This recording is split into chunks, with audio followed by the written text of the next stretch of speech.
Naquele tempo que as sessões do Chico se estendiam pela madrugada, ele chamou minha atenção pela alegria com que ele chegava perto do Chico. Os olhos dele quase se inundavam de luz. Era sempre o último da fila. Ele vinha com aquele passo cansado, trôpego, né? Ele tinha a pele muito escura, o cabelo enrolado, uma ferida, quase sempre uma ferida nos lábios, pés rachados. Chamava-se Jorge. Eu acredito que o Jorge deve ter tomado muito pouco banho na vida dele, porque seu corpo franzino, magro, mal alimentado, exalava um odor desagradável. Ele tinha na boca alguns dentes apodrecidos e quando ele falava o hálito dele era quase insuportável. Quando ele chegava perto do Chico, o Chico perguntava para ele: Jorge, como é que vai a vida? Ele disse: Chico, eu acho a vida uma beleza. Ele falava assim meio de soquinho, né? Como é que foi a viagem? Ele morava tão longe que o Chico chamava a vinda dele ao centro de viagem. Tio Chico, eu vim parando debaixo das árvores, olhando as flores que Deus plantou. O que você mais gosta de olhar, Jorge? O azul do céu, tio Chico. Às vezes eu penso que Nosso Senhor Jesus está me espiando por detrás de uma nuvem.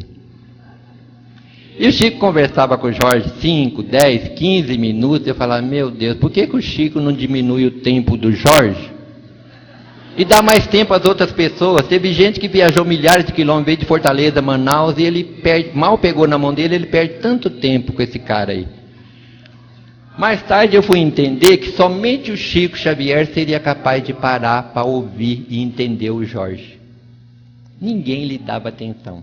Quando ele chegava perto dos espíritas, foi a única vez na vida que eu vi todos os espíritas ser tão caridosos. Eles enfiavam a mão no bolso, davam um trocado que era para ele sair de perto.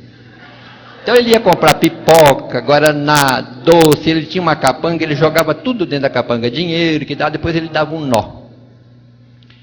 Aí eu falei: bom, agora acabou. Aí o Chico falava: agora o nosso Jorge vai declamar uns versos. Eu chegava até a me virar na cadeira assim, né? Aí o Jorge declamava 2, 3 versos. Eu falava: agora acabou. Aí o Chico falava assim: agora para nossas despedidas, declama aquele que eu mais gosto. Ele falava: qual, tio Chico? Aí o Chico falava: aquele da moça que você ia roubar. Ele falava assim: tio Chico, eu já me lembrei. Ele tinha um paletó de caçemira, ele botoava o seu único botão apertando aquele corpo sofrido, né? Naquela hora da madrugada, o centro do Chico continuava esfervilhando de gente. Todo mundo queria ver a conversa dele com o Jorge, né? Aí o Jorge olhava para ver se estava todo mundo olhando para ele e sapecava assim, inflado de orgulho: menina, penteie o cabelo, joga as tranças pra cacunda, queira Deus que eu não te leve de domingo para segunda. O Chico ria, a gente ria, o Jorge ria, mas mesmo assim o riso do Jorge era um riso dorido, porque os lábios dilatavam, a ferida sangrava. Aí ele se aproximava do Chico e dava uma importância para ele, que nesses anos todos eu nunca consegui ver. Ele jogava dentro do embornal e amarrava. Aí ele beijava a mão do Chico, o Chico beijava a mão dele, beijava os dois lados do rosto do Jorge, ao que ele retribuía beijando os dois lados do rosto do Chico, onde ficava uma mancha de sangue. Ele falava quase dentro do nariz do Chico. Eu nunca vi o Chico ter aquele momento instintivo de recuo como eu tivera tantas vezes. Eu nunca vi o Chico se limpar na presença do Jorge, nem depois que o Jorge tinha ido embora. Eu que muitas vezes na casa lá do Chico pegava um pano de prato, molhava na torneira e limpava o que nós chamávamos carinhosamente de o beijo do Jorge. Eu não saberia dizer quantas vezes eu pensei em levar um chinelo para o Jorge, uma camisa, uma botina, Quando eu lembrava, eu não sabia o número. Falava, na próxima vez eu pergunto. E o tempo foi passando, eu não levei nada. Não levei nada e me lembro do apóstolo Paulo. Façamos o bem enquanto temos tempo. De repente, fica tarde demais. O Jorge desencarnou numa noite fria aqui em Uberaba. Esquecido do mundo, esquecido de todos, mas não de Deus.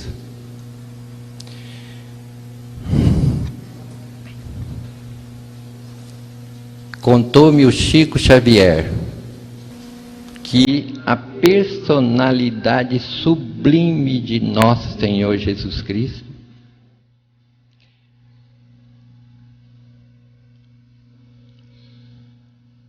veio pessoalmente buscar esse homem de pele escura, cabelo enrolado, ferida nos lábios, pés rachados, mau hálito, mau cheiro. Retirou ele do corpo que estava envolto em pedaços de coberta,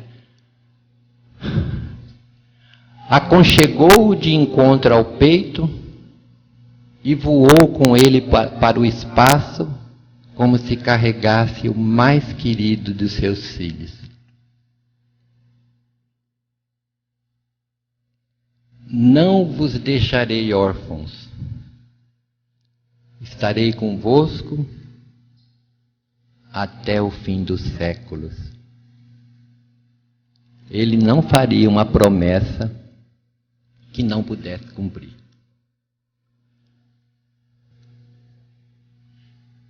E hoje, quando eu estava terminando, com saudade de Jesus, eu tive a impressão de que ele atravessou o corredor